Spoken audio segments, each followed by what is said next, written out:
موعد مباراة نادي برشلونة ونادي أتلتيكو مدريد في بطولة كأس الملك والقناة الناقلة. وقبل ما نبدأ بالفيديو نتمنى دعم الفيديو بلايك والاشتراك في القناة ليصلكم كل جديد وحصري منا. يواجه نادي برشلونة نظيره نادي أتلتيكو مدريد في ذهاب الدور النصف نهائي من بطولة كأس الملك الإسباني. وكان أن تأهل نادي برشلونة لهذا الدور بعد فوزه على نادي الباسيتي بهدفين مقابل هدف، بينما تأهل نادي أتلتيكو مدريد بعد فوزه على نادي ريال بيتيس ب5 أهداف دون رد. تقام مباراة نادي برشلونة ونادي أتلتيكو مدريد على أرضية ملعب متروبوليتانو.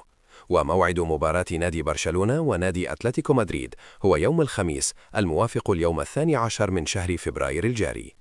وتنطلق صافرة بداية المباراة عند الساعة 11 مساء بتوقيت مكة المكرمة، وتنقل مباراة برشلونة ونادي أتلتيكو مدريد على القناة المصرية وتطبيق 8 بتعليق عربي.